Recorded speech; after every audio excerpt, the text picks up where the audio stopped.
Le Christ est ressuscité. Chers amis, bonjour. Nous continuons notre série Prier avec les psaumes et nous lisons aujourd'hui du psaume 31, verset 7. Dieu de vérité, tu détestes les servants de vaines idoles. Pour moi, j'ai confiance dans le Seigneur. Ça peut nous surprendre lorsque nous lisons ce verset. Dieu, tu détestes les servants de vaines idoles. Et c'est très important de lire les psaumes toujours à la lumière du Nouveau Testament, à la lumière de ce que Jésus nous dit de Dieu. Pourquoi? Parce que la révélation est progressive. Dieu s'est révélé à Abraham, Isaac, Jacob, ensuite à David, aux prophètes, et petit à petit, il se révèle jusqu'à une révélation complète en Jésus-Christ. Et en Jésus-Christ, Jésus nous dit que Dieu est un Dieu qui aime chaque personne humaine. Notre ennemi, ce ne sont pas des personnes humaines, mais c'est le diable. Et donc, Dieu ne déteste pas des personnes humaines. Dieu ne déteste pas. Il ne te déteste pas. Mais ce que Dieu déteste, c'est le péché qui nous sépare de Dieu. Ce que Dieu déteste, c'est que nous nous séparions de lui et nous agissions sans lui. Et oui, Dieu déteste les idoles. La personne humaine est faite pour Dieu. Mais lorsqu'on abandonne Dieu, eh bien, comme on a besoin d'être surnaturel, on va s'adresser à ce que la Bible appelle des idoles. Eh bien, à l'époque de David, qu'est-ce qu'on faisait? On faisait des idoles, on sculptait un dieu pour les problèmes sentimentaux, un dieu pour la fécondité, un dieu pour les problèmes d'argent, un dieu pour chaque problème. Et donc, on allait s'adresser à cette statue pour demander de l'aide si on avait des problèmes. Et chaque statue, chaque dieu avait une fonction. Et on espérait avoir une réponse de cette statue. Mais Dieu, qui s'est révélé à travers Abraham, Isaac, Jacob, David, les prophètes, et qui se révèle pleinement en Jésus-Christ, nous dit qu'il est unique. Il y a un seul Dieu, le Père de notre Seigneur Jésus-Christ, qui a envoyé son Fils unique Jésus, qui est mort pour nous sur la croix, qui est ressuscité d'entre les morts, est monté aux cieux, est assis à la droite du Père, et de là il intercède pour nous et nous envoie le Saint-Esprit qui vient nous aider dans notre chemin. Et donc, Dieu déteste le péché, déteste les idoles. Pourquoi? Parce que les idoles prennent sa place. Et actuellement, les gens courent à travers vers les idoles. Les gens de notre société occidentale courent derrière les idoles. Pourquoi? Parce que, ayant abandonné Dieu, on va chercher de l'aide. De l'aide où? Un des premiers idoles que une grande majorité de gens de notre société suit, c'est l'horoscope. L'horoscope, c'est aller lire ce qu'on a écrit. Toi, tu es de la balance, et donc cette semaine, tu auras des problèmes en amour, ou bien tu auras du succès en amour.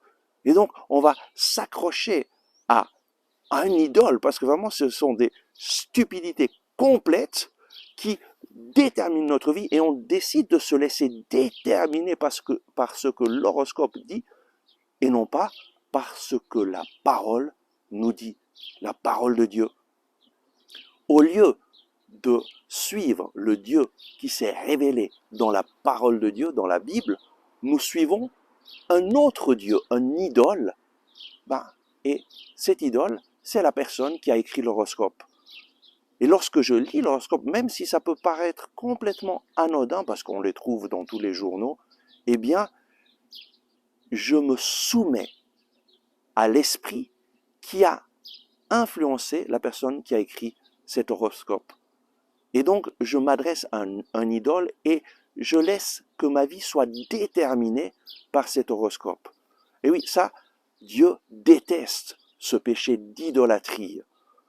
Et maintenant aussi, d'autres personnes vont vers les chamans, vers des marabouts, des personnes qui, concrètement, un chaman, un marabout, ce sont des personnes qui s'adressent au monde des esprits pour avoir de l'aide, pour pouvoir influencer notre vie, nous guérir. Eh bien, moi, je peux vous dire avec certitude, les chamans, les marabouts ne sont pas au service du Dieu de notre Seigneur Jésus-Christ, mais ils sont complètement influencés par ce que la Bible appelle les démons. Et oui, et ça c'est la tragédie que notre société vit actuellement ici en Occident. On a abandonné la source d'eau vive pour aller se creuser des citernes vides. Et on s'adresse à des personnes qui ne sont pas des serviteurs de Jésus-Christ, mais à des personnes qui s'ouvrent au monde des esprits et ne savent même pas d'où viennent leur aide.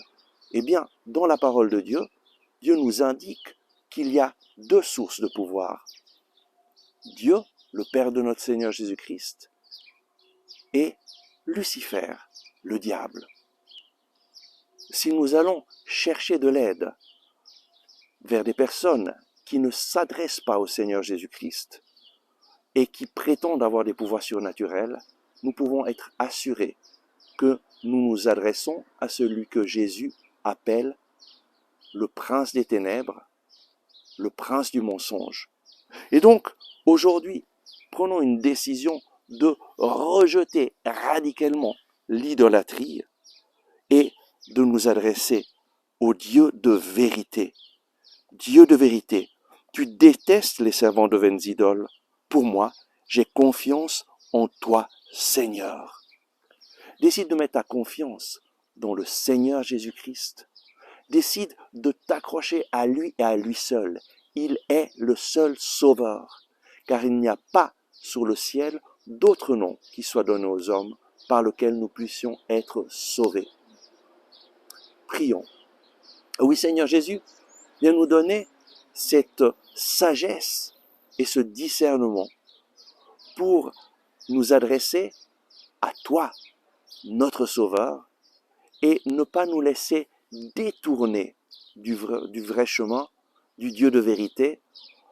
Donne-nous, Seigneur, de renoncer à toutes les vaines idoles, de renoncer à toutes les sources de pouvoir spirituel qui ne sont pas de toi, Seigneur. Seigneur, nous voulons marcher avec toi. Tu es notre Sauveur. Amen.